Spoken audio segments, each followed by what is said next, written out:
apoiar o controle social na saúde das mulheres é fundamental nesse Outubro Rosa. Mulheres lindas, fortes, poderosas fazem parte do Outubro Rosa. Uma forma de mostrar apoio à causa do Outubro Rosa. Prevenção do câncer de mama, salva vidas. Outubro Rosa é uma oportunidade. Oi, você que está aí. Outubro Rosa, você já foi fazer o seu exame De mama? Faça. Esse é o seu direito. Exija isso. Por quê? Morte para as mulheres. Vem, vem. Clínica de Saúde da Família é sua, é nossa. E viva o SUS. Vamos lá.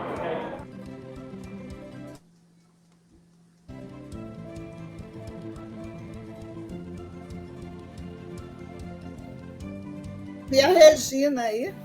Regina. Bom, boa noite a todas as pessoas que estão nos acompanhando. Boa noite às convidadas. Helena Piragibe, Fátima Sueli, Ludmila Gonzalez.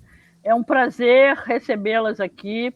O Conselho Estadual de Saúde, no tema do Outubro Rosa, propõe essa live para que a gente aprofundar um pouco mais ou muito mais essa questão. Eu sou Iraci do Carmo de França, sou conselheira do Conselho Estadual de Saúde, Segmento Profissional de Saúde, sou da comissão, sou a coordenadora da Comissão de Saúde da Mulher da Secretaria Estadual de Saúde, do Conselho Estadual de Saúde, como também da CISMU, do Conselho Nacional, junto com a Helena Piragibe. Estamos aqui nessa live para conversarmos um pouco sobre a importância desse tema, né? O título para nível nacional da tema nacional é informar para proteger, cuidar para viver. Então, entendemos que a informação e o acesso ao cuidado são fundamentais para que a gente possa estar construindo efetivamente uma assistência de qualidade numa garantia de atendimento e acesso pelo Sistema Único de Saúde para toda a população carioca.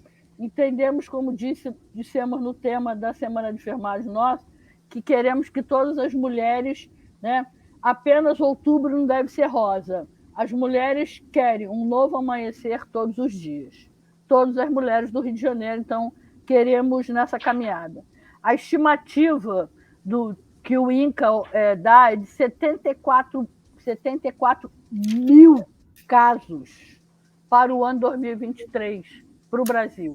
É muito, excessivamente muito. Então, o nosso papel como controle social, como profissionais de saúde, é pensarmos em alternativas para que esse número, com diagnóstico precoce, porque é o que temos basicamente para o controle do câncer de mama, é uma possibilidade de oferecer às mulheres para que possamos reduzir o máximo esse número.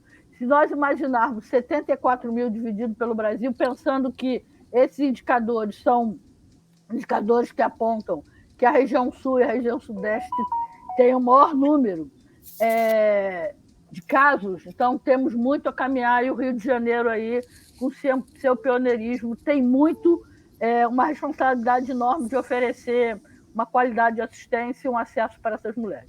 Então, para que a gente seja uma reunião bastante otimizada, vai ser um breve, Helena Piragibe terá 15 minutos para a sua fala. Pode se apresentar, por favor, Helena? E aí você faz a sua fala, depois Fátima irá fazer seus 15 minutos, e depois a Ludmila finalizar oferecendo para a gente qual é a proposta da Secretaria de Estado. Ela é representante da Secretaria de Estado. Mais uma vez, muito obrigado pela participação de vocês e muito obrigado pela participação de quem está nos acompanhando aí. Helena Piragibe, você com a palavra, muito obrigada. Tá ótimo. Boa noite a todas, todos que estão nos assistindo. Um abraço para cada um de vocês, um abraço para nós que estamos aqui, né? A Fátima, a Ludmila, a Iraci, obrigada pelo convite. Um abraço, Dani Balbi, para você, por estar sempre aqui junto com a gente, né? Nossa presidenta do Conselho Estadual, né, de Saúde, né? Muito Dani bom. Balbi, não. Dani Balbi é nossa Oi? deputada. Você falou Dani Balbi, é Dani Moretti. Dani Balbi é nossa deputada. Desculpa. Dani Moretti. Olha, eu levei a deputada, né? Isso aí é Dani Moretti, exatamente. Mas é isso. É muito importante a gente estar juntos aqui hoje, né? Eu sou da União Brasileira de Mulheres, não é? Uma entidade nacional que luta pela emancipação da mulher e da sociedade. E pela União Brasileira de Mulheres, eu estou no Conselho Nacional de Saúde como titular, não é? E, com isso, estou coordenando a Comissão Intersetorial de Saúde da Mulher, que a Iraci também está lá comigo, né? Participando. Né? Então, falar do Outubro Rosa.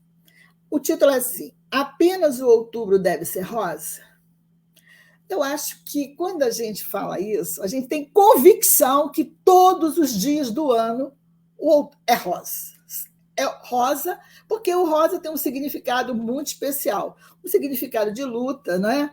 Um significado de que a mulher deve se cuidar, de que a mulher existe, eu existo. Questão do gênero, né? Gênero feminino, eu estou aqui. Né? E aí, quando a gente fala, as mulheres querem um novo amanhecer todos os dias. Gente, a gente está vivendo o momento do esperançar. Esperançar nesse momento de reconstrução das políticas de saúde, reconstrução do SUS. O Conselho Nacional de Saúde ele jogou um importante papel de ativismo, do controle social durante esse período pandêmico, né? Do qual a gente fez a resistência e do qual também a gente conseguiu trazer para a população, através do controle da força desse controle social, as vacinas também. Então, a gente jogou um papel muito importante, e é muito importante o papel dos conselhos em todos os espaços. Né? Então, esperançar nessas bases sociais, esperançar na saúde, esperançar na educação, no combate à fome, no combate às desigualdades, no combate ao racismo, à homofobia. De uma sociedade estruturalmente desigual, de uma sociedade onde a gente tem as mulheres negras, as mulheres indígenas, as mulheres com deficiência, e todas as mulheres, que a gente vai resumir, vivendo numa situação de profunda desigualdade política, de profunda desigualdade social, de profunda desigualdade econômica. E é em cima disso que recai sobre a mulher uma doença como o câncer. O câncer é a doença que mais mata as mulheres. Nesse mundo de desigualdade, a gente não tem dúvidas que quem mais morre são as mulheres vulneráveis, as mulheres em situação de rua, as mulheres negras, as mulheres pobres das comunidades. E aí nós temos um nó, que é a dificuldade de acesso. Dificuldade de acesso às políticas públicas de saúde. Aí a gente pergunta, sempre foi muito alto, né, o número de pessoas que morrem. Nós tivemos uma média, assim, contando desde 2000, de 17.500 mulheres que morreram por ano de câncer. É uma média elevadíssima. Como uma sociedade pode pode não se incomodar com esse número de mulheres que morrem por ano? O gestor público ele tem essa responsabilidade, é a sociedade. Nós aqui, enquanto controle social, estamos juntos ali, sempre estivemos, né? Cobrando. Quero dizer para vocês que o Conselho Nacional de Saúde, nessa atual gestão, ele senta todas as reuniões, todas. têm a presença do Ministério da Saúde. Todas. Então, há um diálogo franco, há um diálogo onde a gente quer construir, porque nós estamos aqui para construir. Se você tem uma média de 17.500 pessoas que morrem, é uma média muito alta no mundo, se você comparar com outros países. E pior ainda, você tem uma estimativa que entre 2023 e 2025, 3 anos, a estimativa é de 73.610 casos por cada ano. Foi tão assustador que eu liguei para a médica que fez uma palestra para nós, perguntei para ela, doutora, minha amiga, me ajuda aqui. Eu estou entendendo errado ou é isso mesmo? É isso mesmo. 73.610 novos casos. Então, quando você tem uma sociedade onde a doença atinge as mulheres, que são, na sua grande maioria, mulheres trabalhadoras, mulheres que têm filhos, mulheres que precisam de políticas públicas, que aí já é uma outra situação que a gente teria que discutir muito mais. Eu acho muito importante o debate com a sociedade civil por isso, né? Então, como fazer para evitar essa doença? Existe uma coisa que se chama prevenção. Prevenção, informação. Como se faz isso? Como se faz isso? A prevenção e a informação, acho que caminham juntas. Eu diria que a prevenção deve começar dentro de casa. Não jogar a responsabilidade total para o Estado. Como? Que isso, Helena? Porque é necessário, para que eu me previna, que eu conheça o meu corpo. Se eu não conheço o meu corpo, eu não sei como o meu corpo é, como eu vou prevenir? Então, isso vai começar lá com a criança, à medida que ela for crescendo, a mãe orientar. Não vamos botar responsabilidade na mulher também, né? Porque senão a gente está aqui fazendo o papel de contra nós, né? Mas a responsabilidade da família de poder orientar essa criança a se conhecer. Orientar essa criança a se conhecer. E aí entra o papel da escola. E aí hoje eu participei, vou participar até quinta-feira, de uma oficina do Ministério da Saúde que fala do PSE, do Programa de Saúde na Escola. A escola, a educação, é a melhor forma de prevenção. E aí eu tive a tristeza de ver que na Secretaria de Saúde Estadual só tem uma pessoa para cuidar de 92 municípios para falar do PSE, para trabalhar, que é uma servidora pública. É uma servidora. Ainda bem que tem os servidores públicos, né? Ainda bem.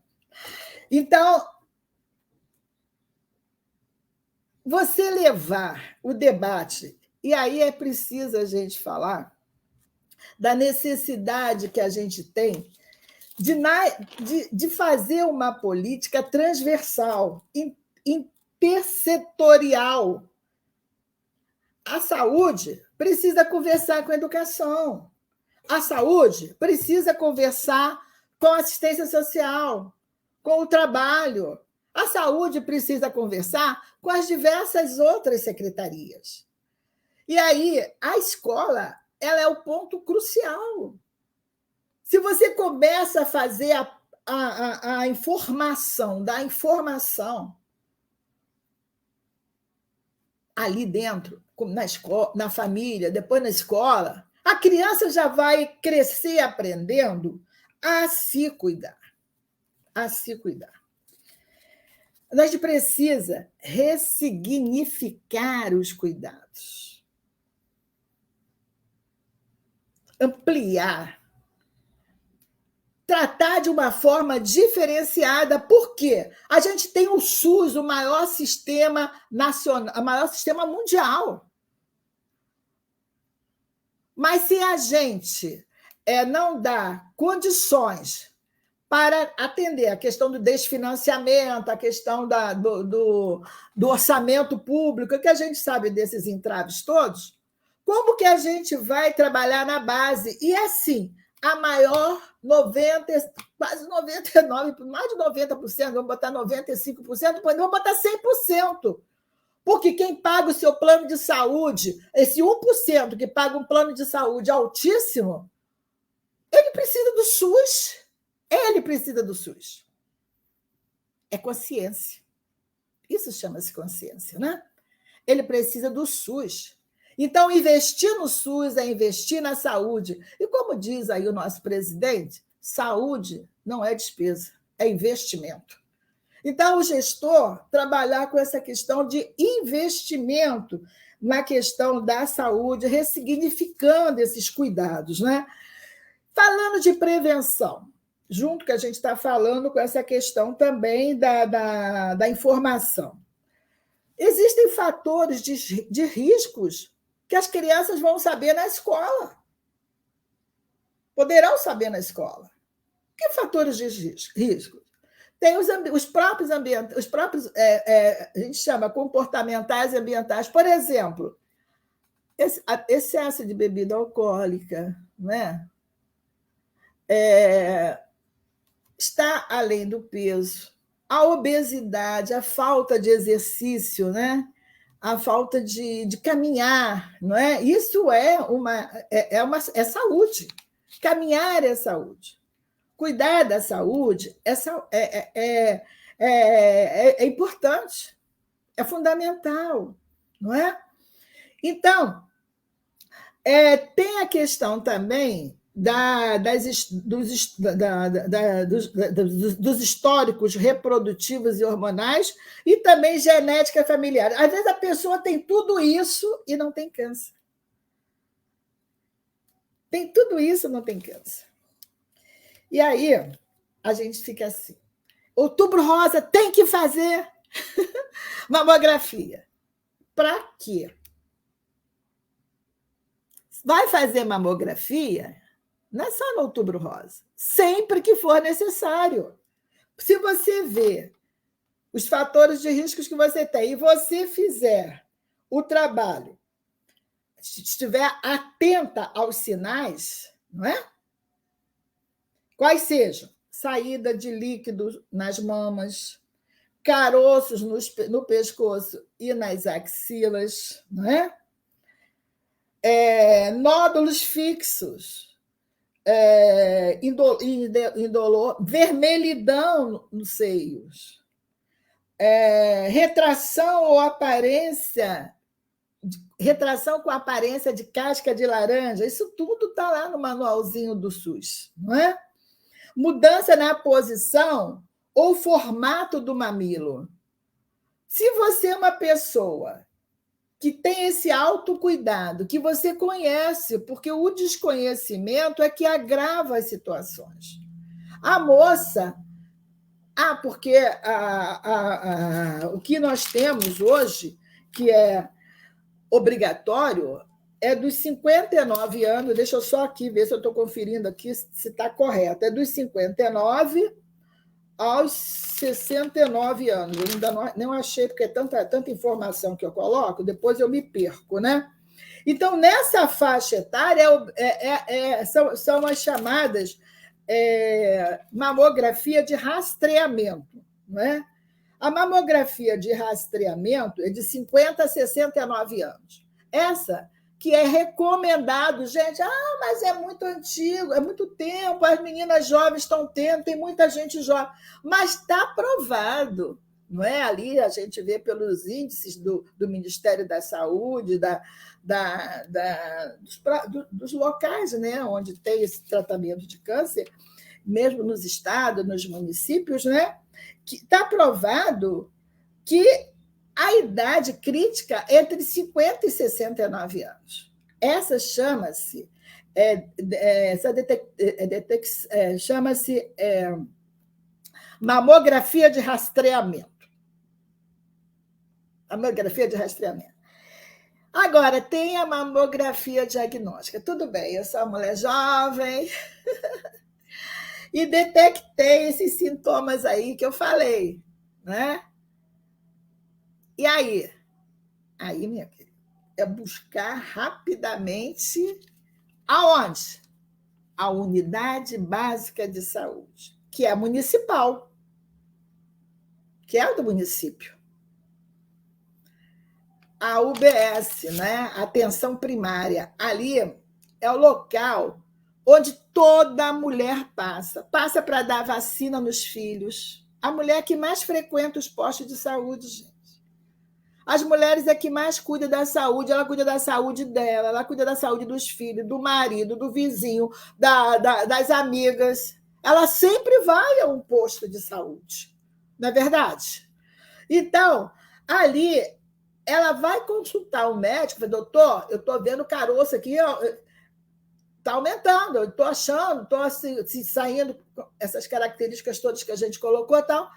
Aí, vai imediatamente. Aí não tem idade, gente. Não tem idade. Sentiu alguma coisa? Vai procurar ver a mamografia diagnóstica. É aquela que vai ver, examinar aquele nódulo e tal. E aí nós temos leis. Nós temos leis. Olha, nós temos a lei dos 30 dias, né, que ela é de 2019, que são os exames que é contado a partir do início do sintoma. 30 dias, se sentiu, tu corre lá, aí tu vai fazer os exames para confirmar o diagnóstico, né? O médico, é só o médico que tem capacidade de falar isso. Eliana, né? você tem mais 3 minutinhos. Então, já estou no final. Tá. Então, tá. Tem a lei dos 60 dias, que é a partir do diagnóstico, essa lei é de 2012, né?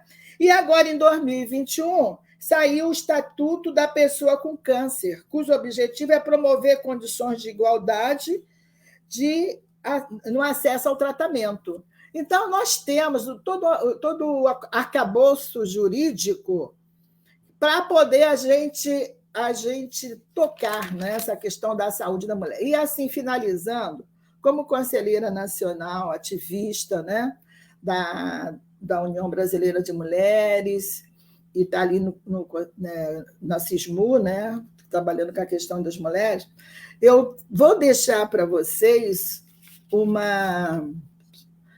finalizando com otimismo. Há muito interesse.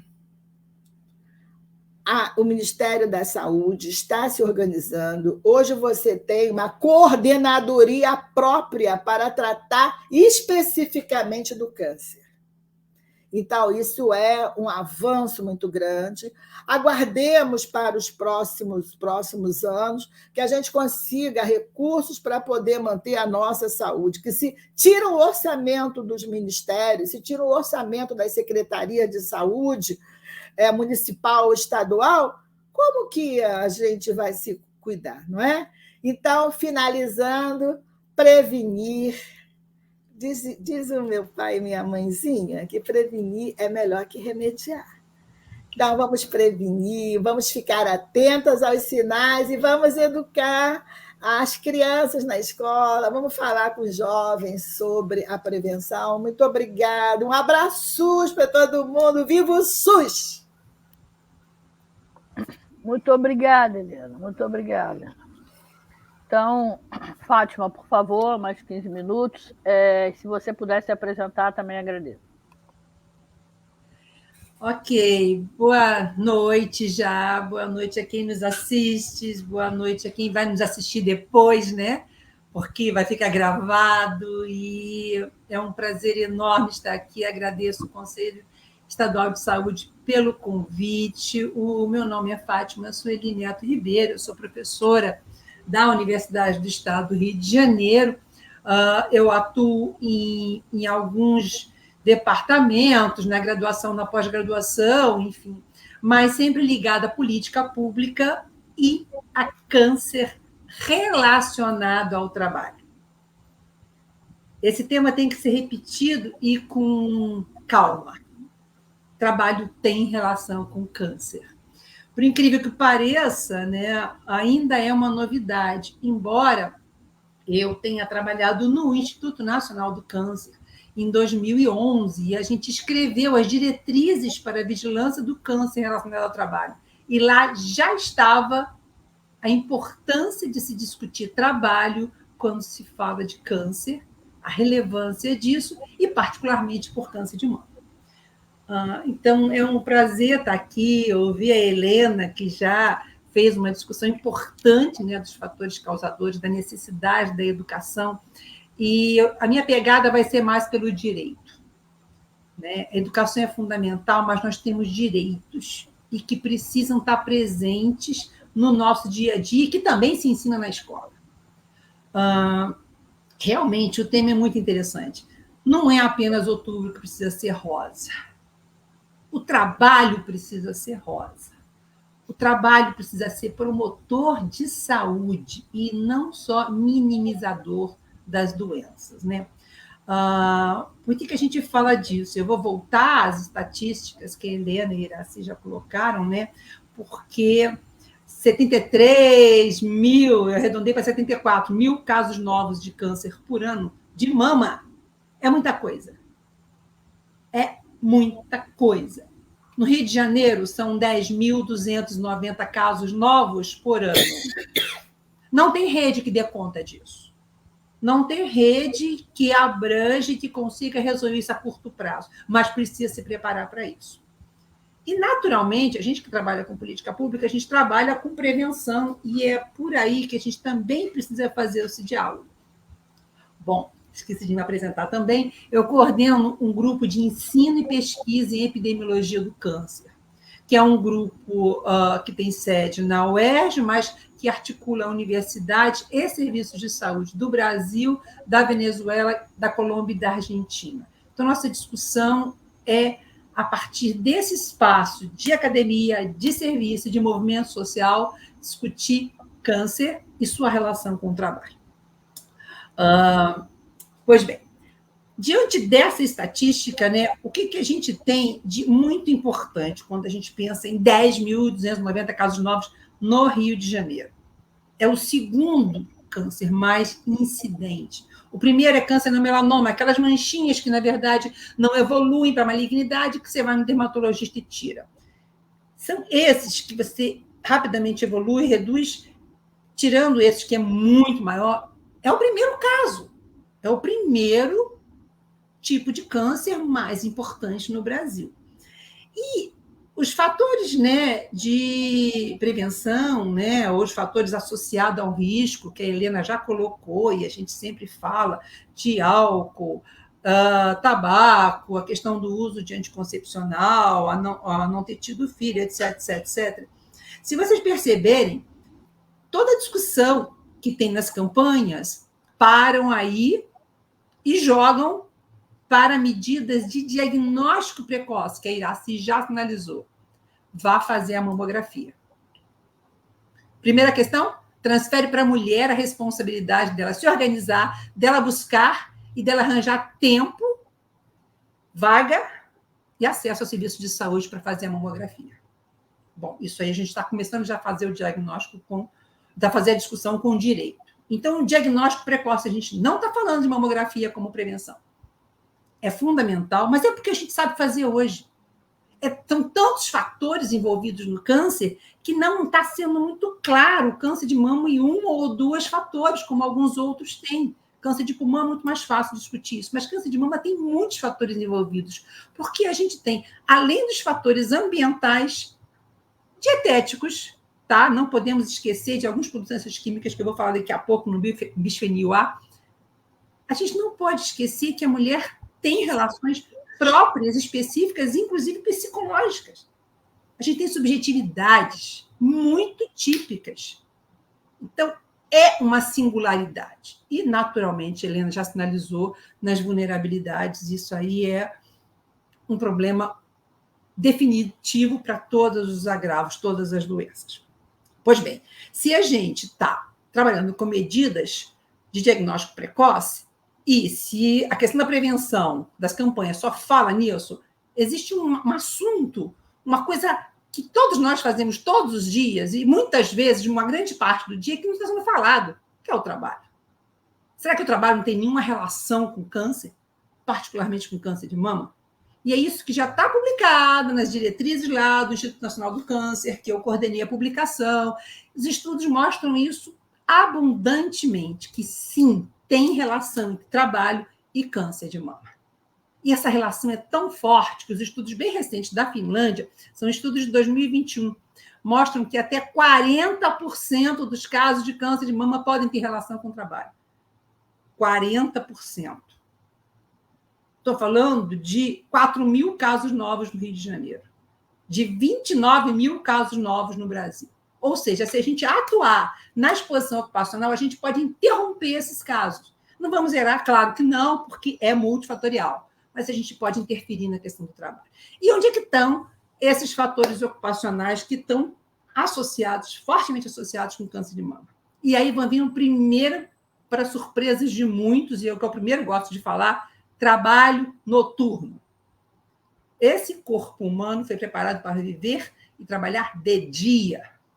As alterações do ciclo circadiano, e aí tem toda uma justificativa que depois, com o tempo, a gente pode avançar, e que tem como indicador a melatonina, que a gente já está vendo, que já está sendo usado, já faz algum tempo, né? Inclusive como ingestão para regularizar sono, etc, etc. Então, assim, a desregulação do ciclo circadiano tem uma alteração importante, inclusive também identificada em marcadores epigenéticos nos telômeros, com câncer de mama.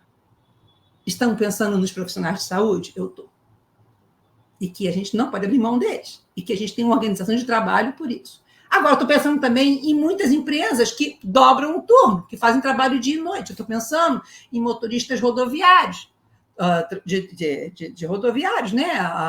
As motoristas também trabalham às noites. Todo o trabalho noturno, comércio à noite. Então, o trabalho noturno é um fator de risco para câncer de mama. A gente tem que enfrentar esse assunto, porque está mais do que dado na literatura e em vários estudos, já é a recomendação do Instituto Nacional do Câncer.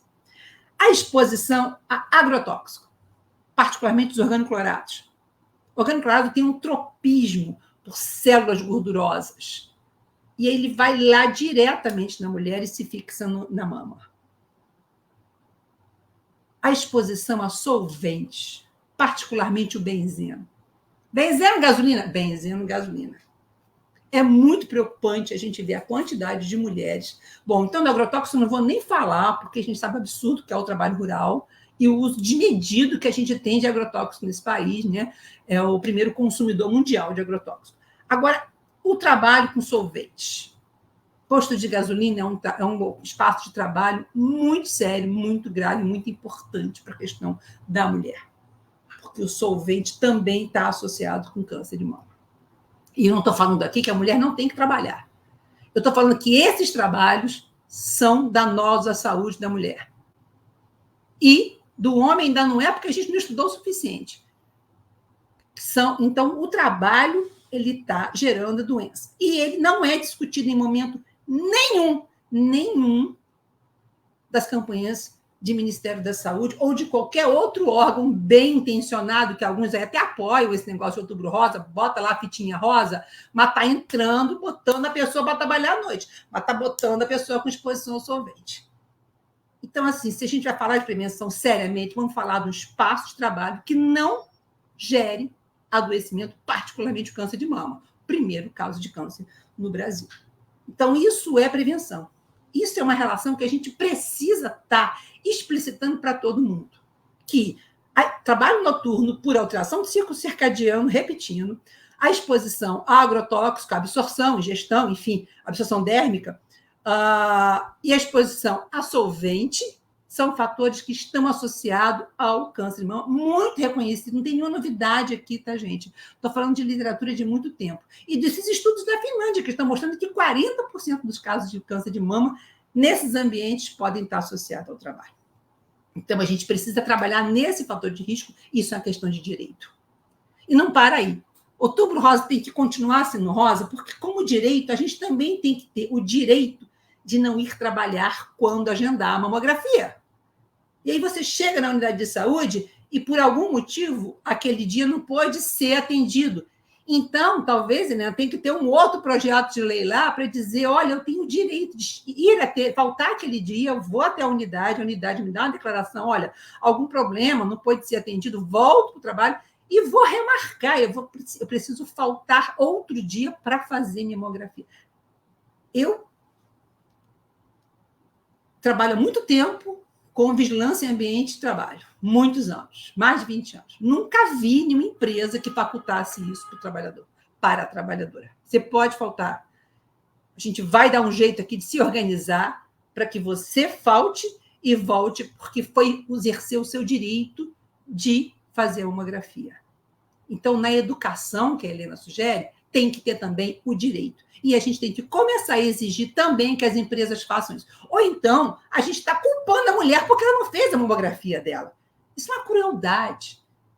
Então, a gente, como serviço de saúde, a gente tem que estar realmente saindo só da questão de transferir a responsabilidade e começar a compartilhar essa responsabilidade. Como é que a gente pode ajudar por aqui, por ali? Os serviços de saúde do trabalhador podem fazer muita coisa nisso. Por exemplo, eles podem mapear esses locais que expõem mulheres a câncer de mama e começar a colocar medidas fortes de que não haja exposição.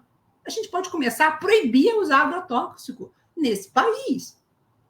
Então, a gente pode ter medidas, enquanto serviço de saúde, que avancem não só no diagnóstico precoce, mas avancem também em todos os fatores de risco conhecidos e, eu diria, os suspeitos.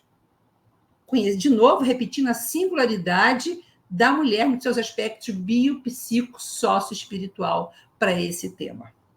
E a mulher em si, né? Fátima, então, 3 minutos, por favor. Perfeito. Então, a recomendação que a gente pensa, as coisas que a gente pensa é isso, de trabalhar a educação como um direito. O direito a faltar para fazer mamografia, o direito a ter os fatores ocupacionais proibidos, porque não existe limite mínimo de exposição, não posso ficar só um pouquinho no solvente, não existe para câncer, isso não existe.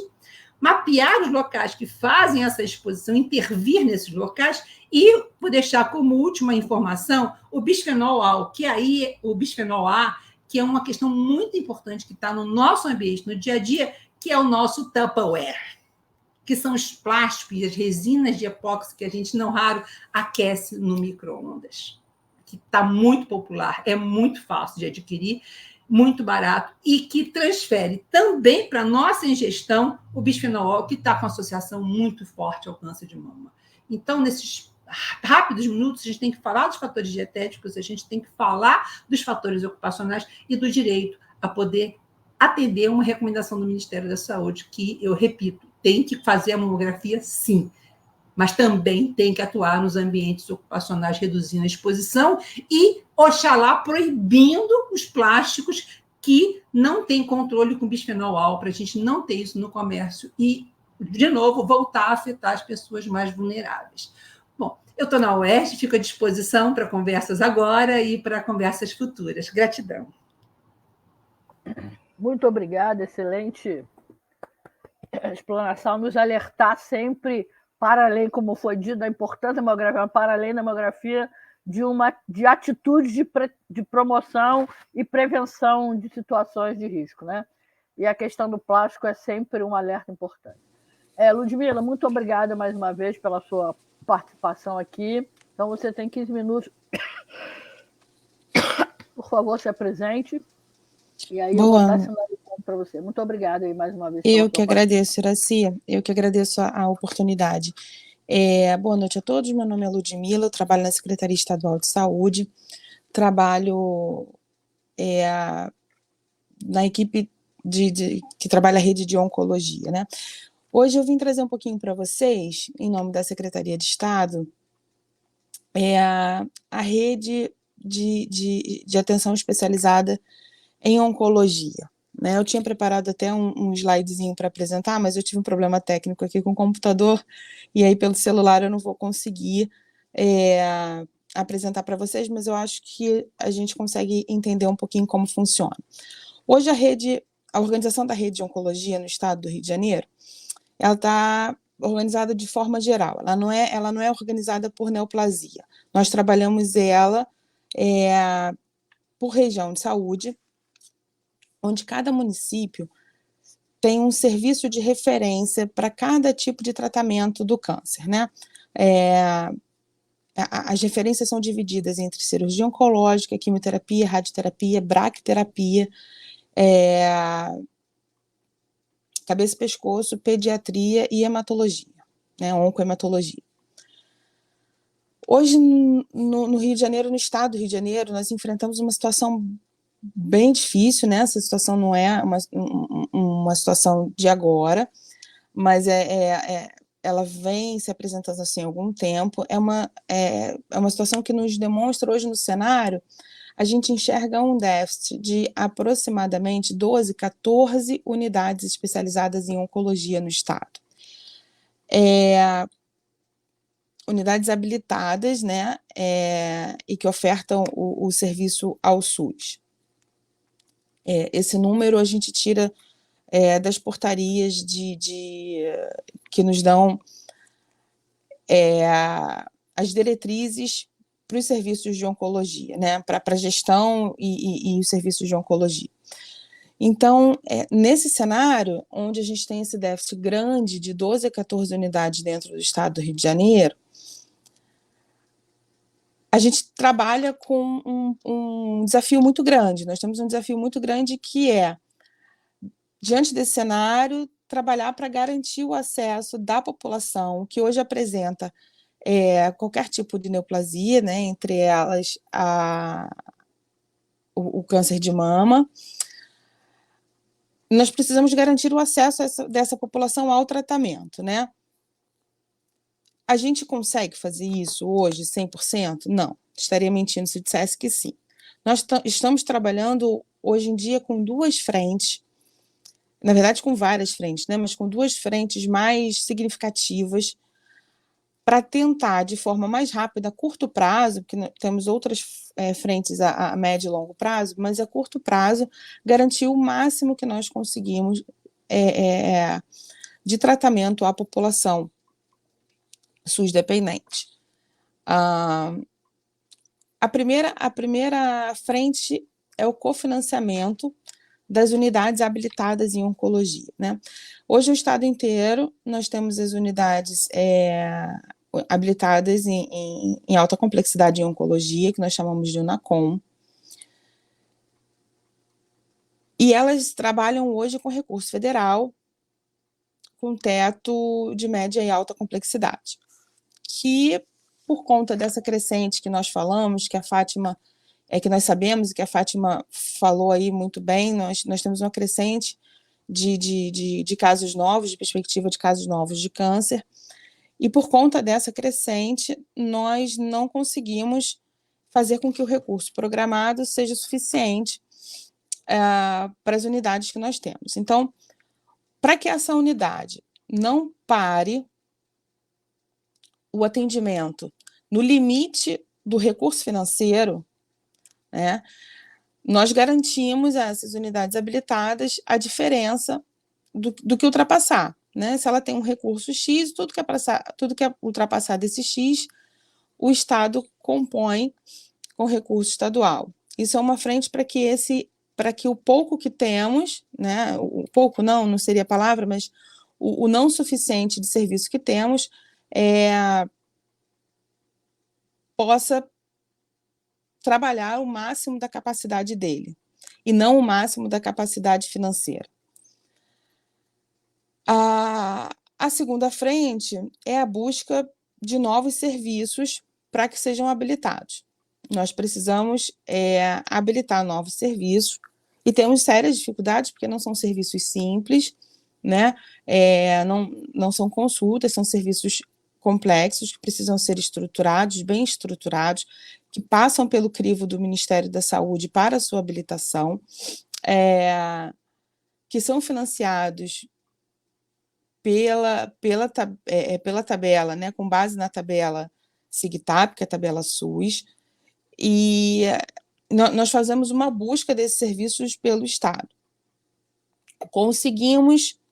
Estamos conseguindo ao longo dos anos alguns serviços para compor essa rede e diminuir esse déficit de 12 unidades dentro do estado do Rio de Janeiro.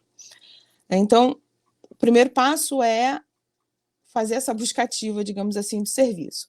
Conseguimos o serviço, conseguimos um serviço disposto a fazer essa parceria com o SUS. Como é que nós fazemos para financiar esse serviço, uma vez que, para ele pedir habilitação, ele passa por um processo junto ao Ministério da Saúde, que é um processo extenso, rigoroso, onde ele precisa fazer as adaptações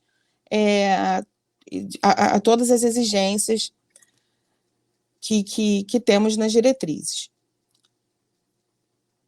Enquanto esse processo caminha, o Estado garante o financiamento completo desses serviços especializados em oncologia. Então, o Estado está garantindo nesses serviços. Hoje nós temos um serviço na Metropolitana 1,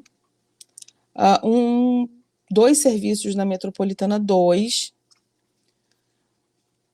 um serviço exclusivamente de radioterapia na região Centro-Sul, e me falha a memória, peraí. E nós conseguimos habilitar esse ano um outro serviço no município de Macaé. Então, nós temos um serviço habilitado a mais, junto ao Ministério da Saúde, que foi incorporado agora em setembro, né? Foi publicada a portaria agora em setembro. Então, essas frentes são as frentes mais incisivas para que nós possamos garantir a curto prazo o máximo de tratamento, o máximo acesso de tratamento da população ao tratamento oncológico, né? O máximo acesso ao tratamento oncológico da população SUS. Então, essa é o retrato, o cenário que hoje o Estado do Rio de Janeiro encontra. Em paralelo a isso, nós temos ações de médio e longo prazo, né? Uma delas foi que nós já concluímos, né? Que foi uma ação mais longa, mas que nós já concluímos, que foi a abertura do Rio Imagem na Baixada Fluminense, o Rio Imagem Baixada, que vem trazendo exames diagnósticos de câncer para a população que a gente tem um déficit grande de diagnóstico nessa região da Metropolitana 1. Nós temos o trabalho no serviço de oncologia na Baixada Fluminense também, junto ao Rio Imagem Baixada. E nós temos um outro projeto da construção de um hospital também estadual, exclusivo de câncer, em Nova Friburgo, no município de Nova Friburgo, na região serrana. Essas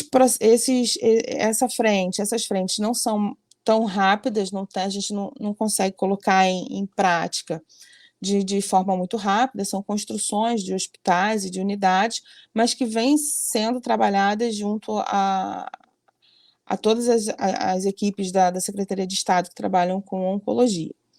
Essas são as frentes mais importantes que nós temos de enfrentamento a esse cenário de deficiência de unidades habilitadas em oncologia e de um aumento da necessidade por conta do aumento do número de casos de câncer, que é uma realidade, né, no país, no estado, enfim. Eu acho que é isso. Eu estou aberta aqui a algum questionamento, se alguém precisar e quiser falar alguma coisa, quiser fazer alguma pergunta, tirar alguma dúvida, não sei se eu fui rápida demais, mas Acho que era isso. Bom, muito obrigada, Ludmila.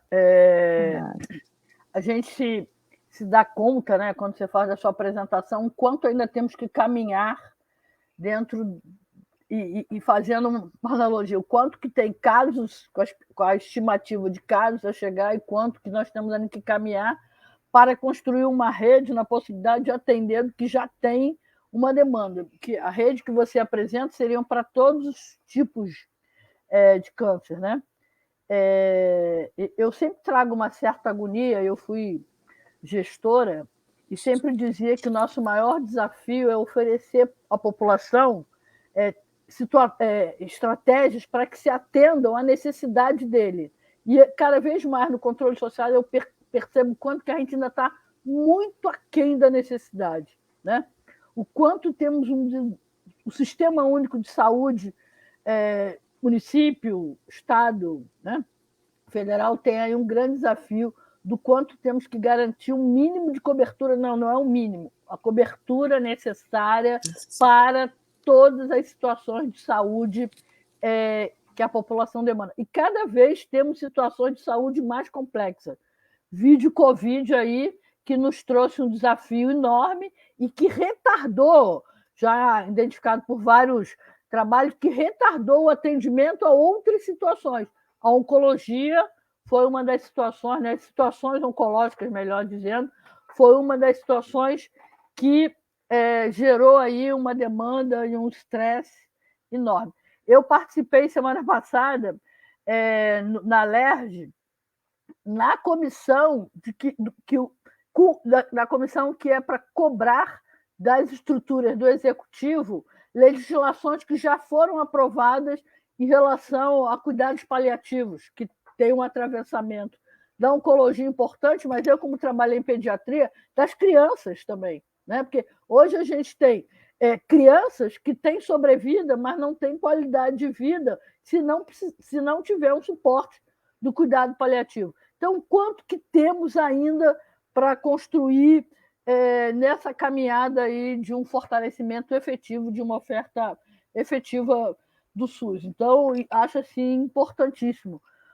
Entendo que, como disse a própria Helena, né, o quanto que a Secretaria de Estado ela tem uma tarefa de provocar, promover, fazer com que os municípios que estão lá na ponta consigam fazer aderência, adesão dos projetos. Quanto temos ainda muita dificuldade dessas questões. Então, entendo que o viés da educação, o viés de fortalecer, pensar em outras alternativas que não seja só saúde propriamente, para que a gente possa construir estratégias via educação, via assistência social, para pensarmos em saídas para as questões, em particular, da população, mas em particular ao câncer e ao câncer de mama. Porque só quando a gente imagina que o Rio de Janeiro terá aí mais 1.000 casos e não estamos atendendo nem que está, quem já está na linha de frente, a legislação que a Helena faz referência, que a lei que cria, institui o Estatuto da Pessoa com Câncer, dá a ela vários direitos, né, Fátima? Agora, como serviço, né? Como a gente vai garantir que cumpra-se a legislação? Se nós ainda não consigamos ter uma estratégia de uma estrutura de rede que dê conta das necessidades de saúde. Então, infelizmente, eu não consigo ter suporte aqui se tem alguma pergunta ou não, mas aqui alguém botou o que devemos fazer para mudar essas estatísticas, né? Precisamos de trabalho, saúde e educação, como já foi dito aí. Então, como criar o desafio que a Helena propõe, de junto na educação, na qualificação dos profissionais que estão na ponta, na saúde e na educação, possam trazer essas questões. Então, devolvo para vocês aí, para a Helena, para a Fátima e também para a Ludmila, quem quiser fazer mais uso da palavra aí por algum momento. A gente está ao vivo aqui com 54 minutos, teoricamente ainda temos mais 6 minutos. Quem quiser fazer mais 2 minutos do uso da palavra, agradecemos. Helena levantou o dedinho, fica à vontade, Helena. Menina, olha, está instigante, né? E aí a gente sente a necessidade, né, de falar, até porque a gente está cheio de amigas nossas aqui assistindo. Meu Deus do céu, eu não consigo ler todos porque vai sumindo aqui, eu não estou entendendo bem, né? Mas já vi um monte aqui. Obrigada a vocês que estão assistindo. É muito bom, né? A gente proporcionar essa oportunidade, não é? Isso é importante. Fazer uma live dessa é uma forma de você contribuir para a divulgação, é uma forma de você contribuir para a informação, não é? É muito bom. Eu só queria falar, eu estou querendo falar umas coisinhas. A Iraci falou da questão dos municípios. Então, essa responsabilidade, porque a porta de entrada da saúde é do SUS, né? E a minha bateria está acabando. Ai, meu Deus. Meu Deus. Espera aí, gente. É que eu comento enquanto você está se organizando aí. Alguém pode falar, por favor. Tá bom. Só a bateria mesmo para segurar a Helena. Então, veja, o que a gente está falando aqui, que a Helena falou, que a Iraci suscitou, e que, enfim, a gente precisa trazer de motivação para a Ludmila e para a Secretaria de Saúde. O princípio básico do SUS, chamado integralidade. A gente precisa articular as políticas. A política de educação tem que estar articulada com a política de saúde, com direitos, com o trabalho. Então, essa articulação talvez seja, Iraci, o que, como a gente trabalha muito próximo do trabalhador, a área de saúde do trabalhador escuta muito o trabalhador. Poder faltar no trabalho no dia para fazer a mamografia é um direito necessário. A saúde tem que garantir isso. Isso é objeto da saúde, pode fazer. E pode fazer rápido, porque tem centros de referência para isso. Claro que também tem que fazer agenda, e aí com isso pode tirar um pouco o peso do outubro e diluir isso ao longo do ano, até para poder a rede sustentar, receber isso. Mas a gente tem que atuar nos fatores de risco. A gente tem que falar de ambiente que produz câncer, a gente tem que intervir nesses lugares. A gente sabe onde é que é, a gente sabe onde fica e a gente sabe como fazer. A área de saúde do trabalhador tem isso há muitos anos. Por que a gente não está já discutindo um problema grande? E aí todos vocês vão concordar comigo, que é plantão. O processo de trabalho noturno é um problema, é plantão. Isso está associado a câncer, mas temos que discutir, temos que falar disso. Temos que falar do trabalho noturno em todas as empresas, que também geram duplo. Então, assim, isso é 40% dos casos de câncer de mama. E a gente pode intervir e pode ser rápido. Claro que não vai abrir mão de nenhum serviço, como a Ludmila já sinalizou. E talvez, Ludmila, quando você for fazer sua palavra final, eu fiquei em dúvida quando você fala em cofinanciamento, se você pudesse explicar, né, como é que é isso, e eu devolvo a palavra para a Helena. Helena está sem microfone. Daí por ter me salvo, viu? Eu esqueci de carregar. Bom, enfim. Então, achei muito, voltando aqui, né? Achei muito importante assim, a fala da Iraci, quando ela se refere aos municípios, né? Porque o primeiro lugar, o primeiro espaço de atendimento é a unidade básica de saúde, né? Que tem todos os espaços, pelo menos na cidade do Rio de Janeiro, eu creio também que em outros municípios, tenha bastante unidade básica de saúde, né?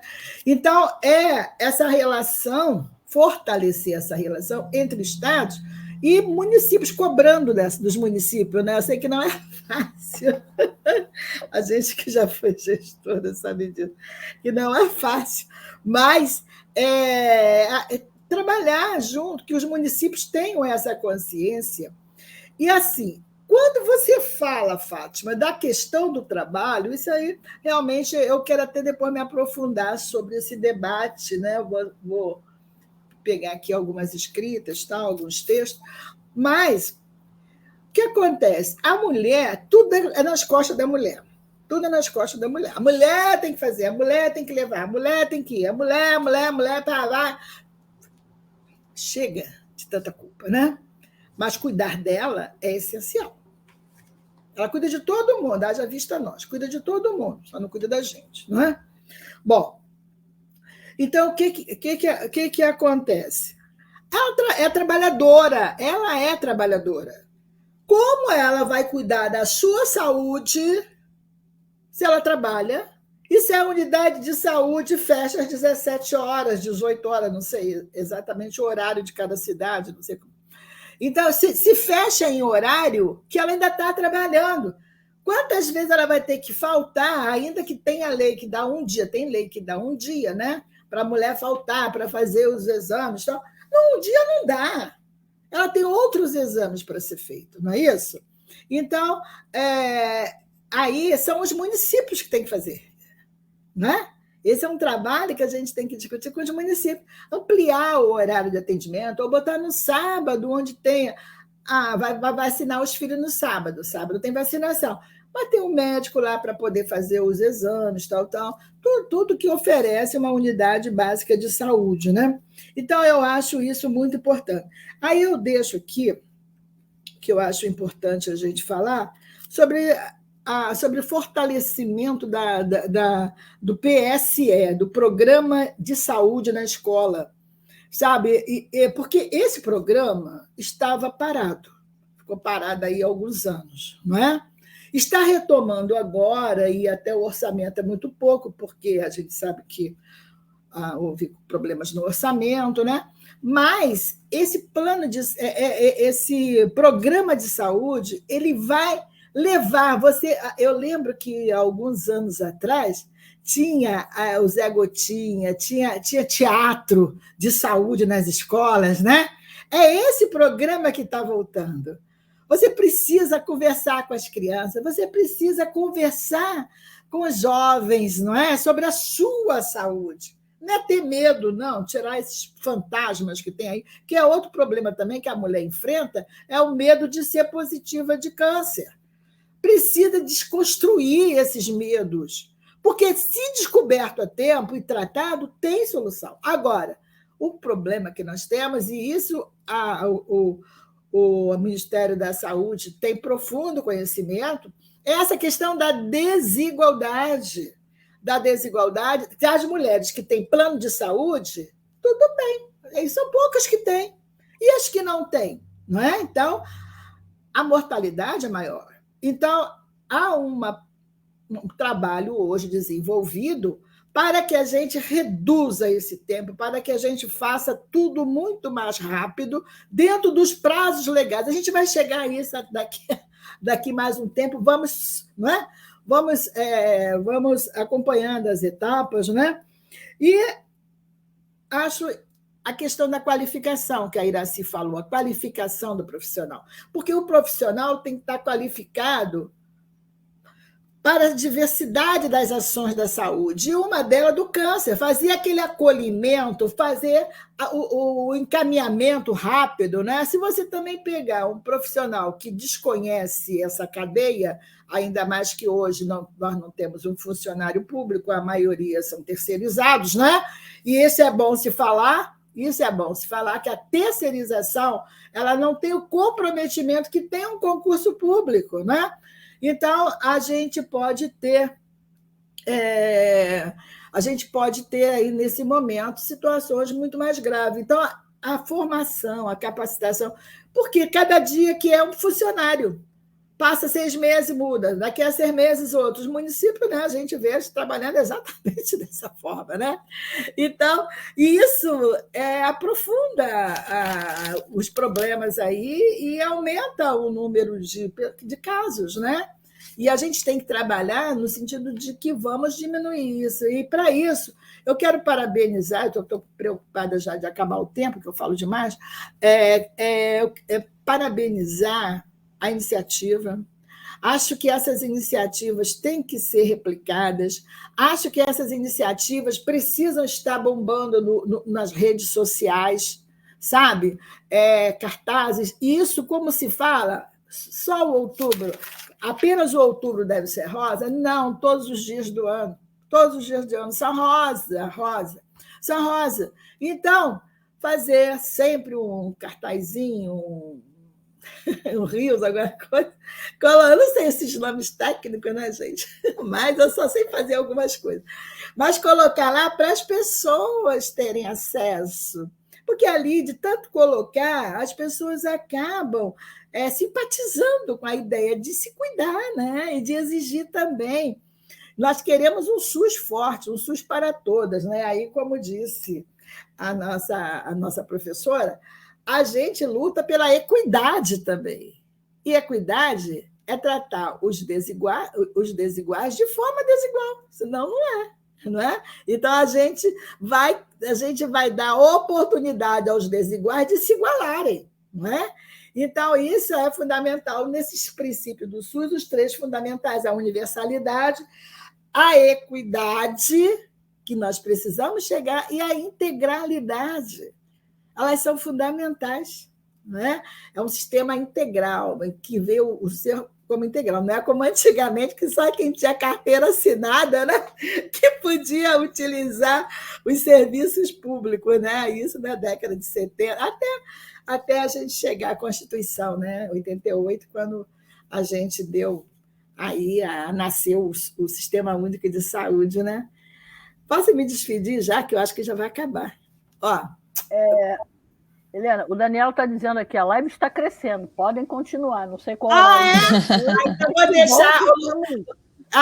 muito bem, Ludmila, vai você então agora. Então, depois a gente vai te dar uma chance. Ludmila está mostrando uma coisa, depois a gente... para a Ludmila ou então para a Fátima. Fátima quer fazer uma fala rápida sobre esse livro, depois a gente passa para a Ludmila? Tudo bem, Ludmila? Sobre o quê? O livro, ela está mostrando um livro ali na tela. Não é um livro, não, é um folder. É um folder que a gente produziu lá na UERJ, falando que trabalho também causa câncer e falando dos setores. Tá? É só para lembrar que trabalho também causa câncer. Mas depois eu volto na palavra final. A gente precisa ouvir a Ludmila. Ok, Ludmila, por favor. Devia distribuir isso para a gente. Espera um pouquinho, antes de entrar, já que está dando espaço aí. Espera aí, Ludmila, podia dar para a gente um material desse para a gente distribuir nas entidades de mulheres, entendeu? Depois a gente conversa, tá, Fátima? É livre, é para isso mesmo. Então, Ludmila, por favor. Bom, voltando aqui, a Fátima me fez uma pergunta sobre cofinanciamento, para eu explicar um pouquinho melhor o que seria o cofinanciamento. Né? Não é nada mais do que custear junto com o custeio do Ministério da Saúde. O Ministério da Saúde hoje aporta o recurso no teto de média e alta complexidade para o serviço de oncologia, né, para o município. Só que esse recurso ele é limitado. Ele tem um limite que hoje em dia não é suficiente para a necessidade da população. Considerando que a unidade ela tem condições de aumentar a sua capacidade, de aumentar a sua produção, né? Ela tem capacidade instalada para poder ofertar mais, a gente garante que ela não pare por conta desse limite financeiro. Ou seja, o Ministério da Saúde aporta um recurso e nós aportamos o que faltar para atender a população dentro do limite da unidade, né? Se ela pode fazer, por exemplo, se ela pode fazer um número X de cirurgias, se ela pode fazer 100 cirurgias e ela faz 40, porque as 40 elas são o que cabe dentro do financiamento do Ministério da Saúde, nós garantimos o financiamento das outras 60. Isso é o que nós chamamos de cofinanciamento, né? O Ministério da Saúde faz o financiamento e nós garantimos o restante que precisar ser ultrapassado. Pegando um pouquinho a fala tanto da Helena quanto da Fátima, da Iraci, nós trabalhamos de uma forma bem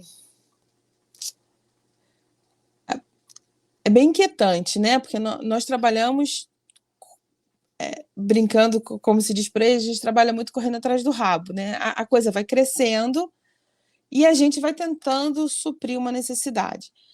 E aí, quando vocês falam de educação, quando vocês falam de educação, eu venho falar aqui de informação.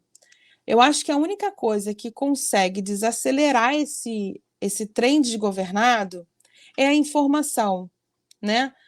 Óbvio, a informação junto com políticas que garantam que a mulher possa fazer uma mamografia, né? Ela ter direito a um dia para fazer uma mamografia é ótimo, mas ela precisa de um dia normalmente para marcar, ela precisa de um dia para fazer, ela precisa de um dia ou de um momento, de um período longo, porque muitas das vezes ela trabalha longe de casa e ela faz esses exames próximo à casa dela, e ela precisa pegar o laudo, ela precisa pegar o resultado, ela precisa levar no especialista.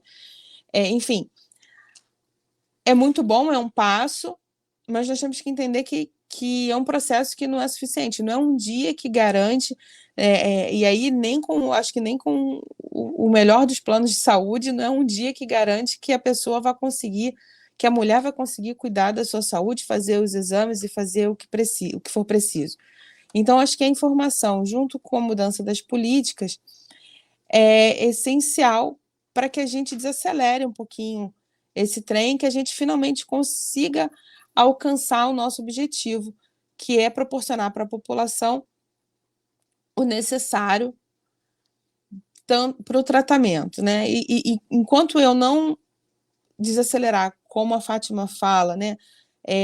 Entendendo que o trabalho adoece, entendendo que a gente pode interferir nessas formas de trabalho, tanto no tipo de trabalho, se noturno, se não, quanto em todos os outros aspectos que influenciam.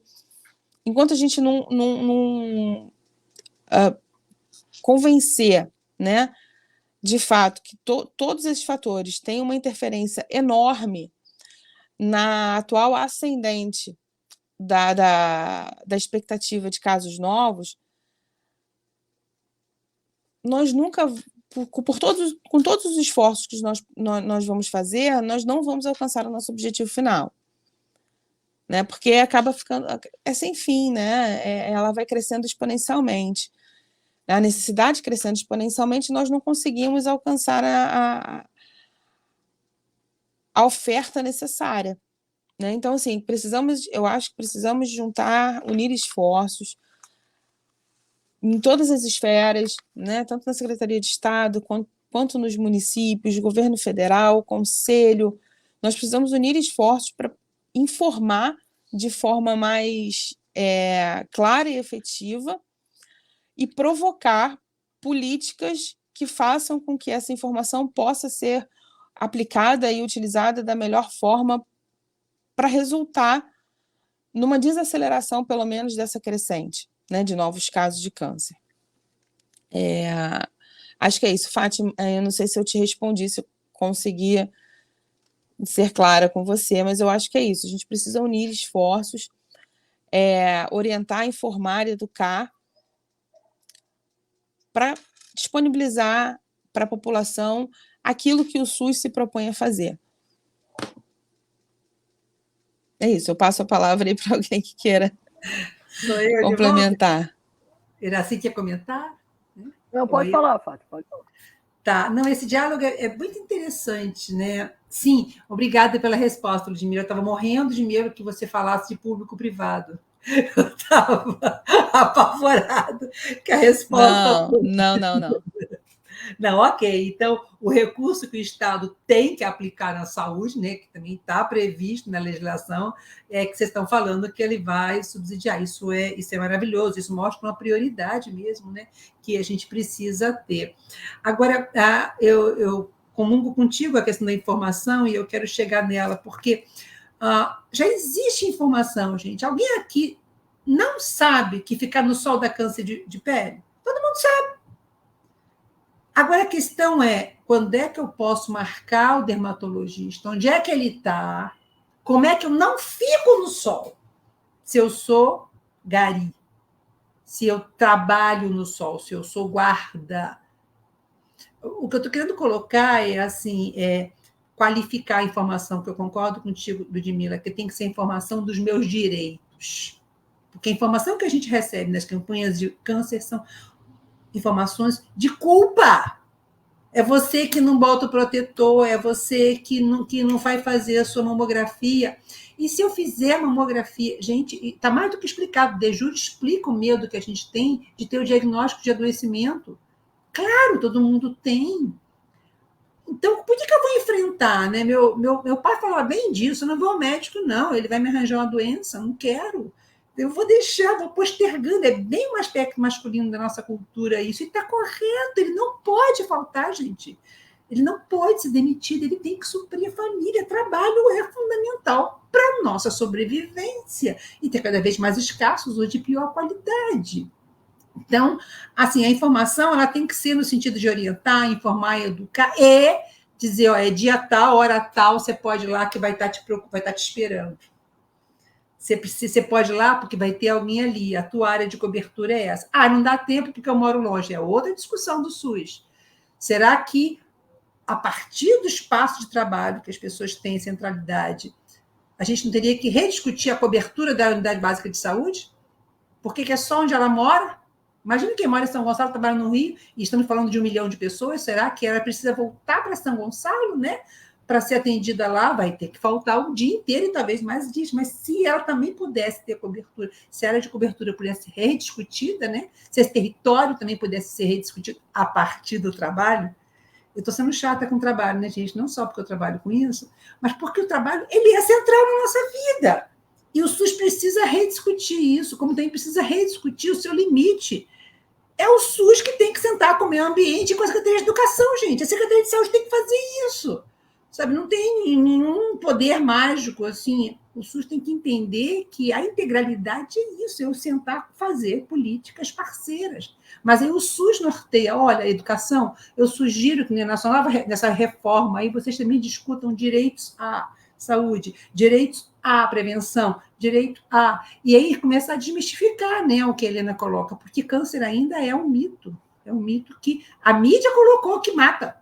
O câncer não tem cura, a gente ouviu isso toda a década de 70 e um pouco da década de 80. Então, desmistificar isso, que agora a gente já tem possibilidade de tratamento, sim, com diagnóstico precoce, né? Isso precisa ser colocado dessa forma. Agora, é doloroso. Mama para mulher é muito mais grave, todos vocês sabem disso, do que útero, do que qualquer outro tipo de câncer.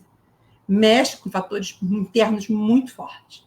É muito pesado para a mulher e para a família. Sim, não é só da questão do órgão, do sexo, é uma questão, mama e mulher é uma coisa assim, muito, muito importante, tem que ser tratado com muita delicadeza. E, nesse sentido, eu quero reforçar que a gente tem a responsabilidade da informação para o público sobre os plásticos com bifenil. Temos que proibir esse troço. Saúde pode fazer isso, vigilância sanitária pode fazer isso, em prol de redução de câncer. Vamos lá proibir esses plásticos que emitem bifenil quando é aquecido. Vamos parar de aquecer plástico no micro-ondas. Vamos falar de agrotóxico no Rio de Janeiro, e não é pouco. O Partido de Alferes está aí para mostrar. Sabe, é uma cidade do tomate. Vamos falar disso na questão com a Secretaria de Meio Ambiente e vamos falar com a Secretaria de Trabalho e com a Secretaria de Fazenda sobre a questão do trabalho. Mas, mais que nada, vamos responsabilizar os centros de referência e os programas de saúde do trabalhador para atuarem nessa causa, para também atenderem a essa prevenção, porque senão a gente nunca vai ter unidade básica, unidade de média e alta complexidade suficiente. Porque é muito claro, e vai aumentar se a gente não atuar nos fatores causais. Então, eu penso que a gente tem que repensar esse SUS articulador de política, né? Voltar a consagrar a integralidade, e aí é o Conselho, é a Secretaria de Saúde que tem que fazer. Né? Isso não pode ser ação das pessoas, da população, e nem do Conselho. Isso é uma atitude, o Conselho pode sugerir, mas é um modelo de política que precisa estar existindo para a gente realmente usar melhor os recursos, não só no dano final. Voltar a ler uma ata, né? Década de 70. Iraci deve ter lido isso comigo também. Vamos falar de prevenção. Vamos falar de promoção da saúde. Vamos falar de promoção de trabalho saudável. Vamos falar que trabalho adoece e mata. E se câncer de mama é ruim, é grave, é sério, espera novembro, que é câncer de próstata. Espera que vai vir mais problema aí. Mas nesse momento, assim, que... Já vou deixando minhas palavras finais. Muito obrigada por terem me ouvido. Isso é uma luta que eu tenho desde que a gente produziu esse material lá no INCA, em 2011. Assim, trabalho causa câncer de mama. A gente tem que enfrentar isso, tem que desmistificar isso, tem que ter coragem de assumir isso. E, oxalá, esse conselho suscite muitas iniciativas. Muito obrigada por atenção de todas. Muito obrigada, Fátima. Ludmila, quer fazer mais algum comentário? Não, Iraci, queria agradecer a oportunidade, foi enriquecedor, foi fantástico ouvir vocês, ouvir você, Fátima, Helena, Iraci, foi fantástico ouvir a fala de vocês, enfim, sem palavras. E queria dizer que estou aberta a qualquer outra pergunta, qualquer outra troca. Vocês podem fazer contato comigo em qualquer momento, e sempre que vocês precisarem, eu estou disposta aqui para participar das discussões junto com vocês. Muito obrigado a todos, obrigado por terem me ouvido também. Boa noite. Eu queria ler aqui algumas observações feitas pelas nossas ouvintes, e tem homem também, mas é que some, né? Eu acho engraçado. Bom, eu vou ler uma carteira aqui, uma pessoa que é uma profissional de carteiro, mas uma mulher, uma carteira, que falou sobre atenção à questão do sol quando você fez a observação. Pois é, mas aí some aqui. Exatamente. Aqui, ó, iria falar exatamente isso. Sou carteiro e não tenho como não ficar no sol, mas tenho que usar óculos, protetor e, se necessário, comprar sim uma camisa com proteção, mas é pela empresa, não é pela empresa, e sim por mim, por minha família. Aí a Janaína escreveu várias vezes aqui. Ó. Em todas as esferas, o trabalhador tem que querer fazer acontecer e gerar muitas vezes as possibilidades. Uma vida louca à base de esforço total. A informação e apoio é necessário, mas principalmente nós, mulheres, precisamos entender, aceitar e fazer o melhor por nós. Sem nós, as coisas não funcionarão. Esse tem que ser o combustível para o cuidado. Ela botou aqui, é isso. Palestra maravilhosa e enriquecedora. Obrigada, Tânia e outras mais que colocaram aqui que a palestra foi. Essa aqui da Vilma. A Vilma, sumiu aqui da Vilma. Infelizmente, atendo mulheres que nunca foram ao ginecologista, sequer fizeram mamografia. A equipe técnica do CEAM trabalha com a informação e o estímulo ao autoconhecimento da mulher, além de articular o atendimento com a saúde. Você veja bem aí, ó, a Vilma, que trabalha no CEAM, né? Ela está dizendo, nós estamos falando de Rio de Janeiro, gente. Estamos falando de Rio de Janeiro, né? Talvez ela até seja da Baixada, não sei se é da Baixada, não estou lembrando dela. Mas, assim, se a mulher que está aqui, que tem televisão, que tem... ela não está acompanhando, ela não nem faz exames. Eu conheço pessoas, mulheres, que também não fazem. Então, essa questão do conhecimento, a gente às vezes tem a convicção por nós que todo mundo sabe isso. Sabe não. É preciso a gente falar, a desinformação é muito grande. E hoje a gente ainda tem fakes, né, para ajudar a desinformação. Né? Isso também é uma coisa que a gente tem que falar. Né? A gente vive hoje uma política de muito ódio, e esse ódio também eu acho que pode causar câncer, viu? Eu quero discutir também isso, quero entender também, porque essas tensões todas aí que a gente vive, isso não é bom para a saúde mental, a saúde... E nós vamos ter até uma conferência de saúde mental agora em dezembro, né? Então, são problemas sérios que a gente vive, a questão da desinformação. Então, o Conselho, como órgão, né, legítimo, né, criado por lei, o nosso Conselho com controle social ativo, ele tem esse papel também de ajudar na informação, né, de contribuir, porque há uma discussão com o Estado, mas isso é uma discussão de políticas públicas, né? Mas ele pode utilizar esse artifício que está usando, não é? Para discutir, para poder chegar essa live ou esses encontros, chegar no interior do estado do Rio de Janeiro, né? Para que as pessoas tenham essa informação. Por isso que eu estava falando da questão da educação, da importância da educação, porque a educação, você tem escola em todos os lugares. Então, se a gente tem uma política, né, voltada para educação na saúde, e não é entrou a educação, a saúde sai, entrou a saúde, a educação sai. Não, é trabalhar junto, concomitante, né? É fazer essa intersetorialidade, né? Então, isso dá trabalho, está sendo reconstruído. Eu acho que o Estado vai também participar, com certeza vai ter essa preocupação, né? Então, eu só queria concluir dizendo para vocês que o momento é de esperançar, né? Então, esperancemos em dias melhores, a gente vai vencer todas essas dificuldades, os desafios que são colocados para nós. O desafio sempre foi para as mulheres mesmo, né? A gente já está acostumada a lutar, né? Então, a gente vai vencer também esse desafio, vai vencer o câncer, né?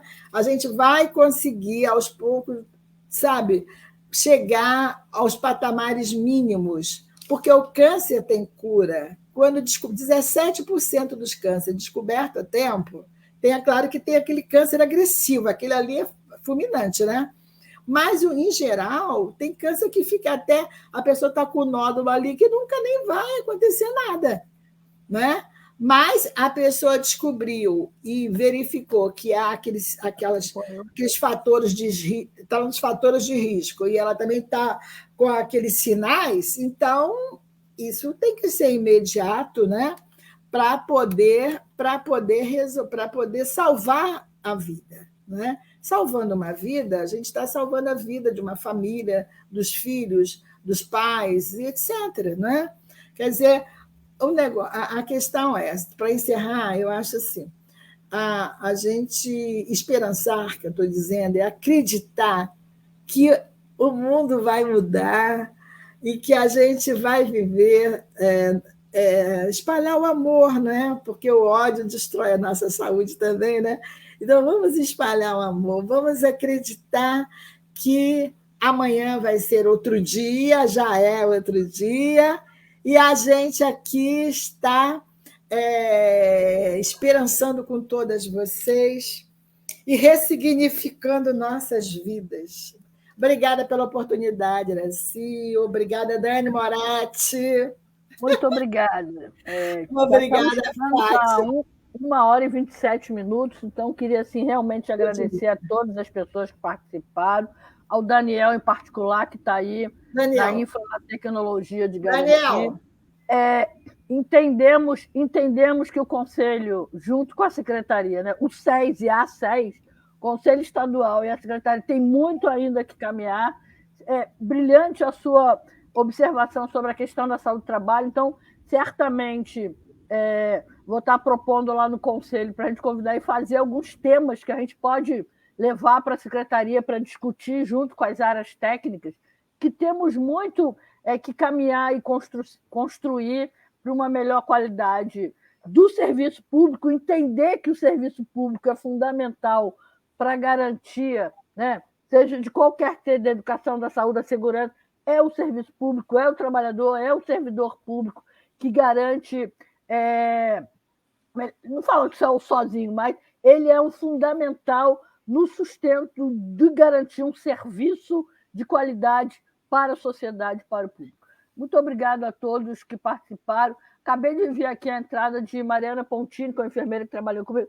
Eu, Fátima, trabalhei 24, 25 anos à noite. Fico só me perguntando quais são as vezes da noite. Espero estar fora do risco. Esse é o profissional de enfermagem, em particular, tem um grupo, até porque as mulheres, para cuidar dos seus filhos durante o dia, pleiteavam trabalhar à noite, né? Eu até brincava, fazia gestão de enfermagem, falava, gente, todo mundo quer trabalhar à noite por N motivo, porque precisa estudar, porque tem que cuidar de família, dos pais, dos filhos. E aquele que gosta de ir à praia não vai poder trabalhar à noite, porque ainda tem essa situação. A gente só trabalhava, só corria para trabalhar à noite por necessidade e por prazer, né? Então, tem tantas complexidades. Óbvio que eu estava aí só falando sobre como é que a gente equaciona esse desafio. Condição de trabalho, qualidade de trabalho e qualidade de vida. Então, muito obrigada, Ludmila, pela possibilidade de você estar aqui com a gente, Helena, Fátima, e a gente só identifica que temos muito a caminhar e construir. Mas nada sobre nós sem nós e viva o SUS. Abraços! Todos nós. Um abraços! Um abraços! Vamos construir aí uma nova qualidade de vida cotidianamente para todos nós e reduzir a desigualdade, né? Como disse o Lula hoje, segurança também é garantia de trabalho e garantia de salário. Isso também é segurança. Muito obrigado a todos nós. Namastê. Muito obrigada, Daniel. Obrigada, Daniel. Obrigada, Dani Moretti. Obrigada a todos. O Daniel tirou uma foto da gente lá no conselho, na 17ª conferência. Ele veio todo feliz falar para mim: Lina, tu já viu a foto que eu tirei? Eu disse: não, onde está? Fui olhar, menina, mas ele tirou um fotão da gente. Porque foi assim, ninguém estava vendo. Então, ele pegou um momento ali de muita luta, sabe? Assim, as expressões do rosto muito lindas. E é muito bom ser ativista, né, gente? Eu sou ativista da União Brasileira de Mulheres. Muito obrigada a todas e todos presentes aí, a todas as pessoas. Um abraço! Fátima, amanhã está de novo. Lembrando Fernando Pigato, um grande abraço. E a ministra Nízia, todos os abraços para ele. Isso, e todos os conselheiros que lutam por esse país melhor. Um abraço para todos nós. Muito obrigada, gente. Tchau. Para sair.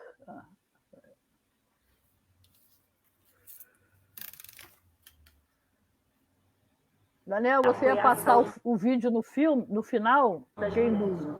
Entre nessa campanha. O controle social na saúde das mulheres é fundamental nesse Outubro Rosa.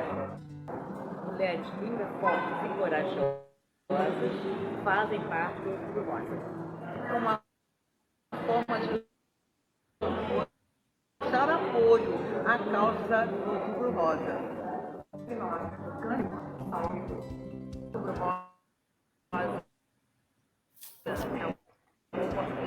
Você que está aí. Outubro Rosa. Você já foi fazer os seus exames de mama? Faça. Esse é o seu direito. Exija isso. Por quê? Porque a segunda possibilidade de morte para as mulheres. São da família SUS. Vamos lá! Regina. Obrigada, Helena. Um abraço. Tchau, querida. Obrigada, Daniel. Tchau. Obrigada, Daniel. Tchau. Deixa eu fechar.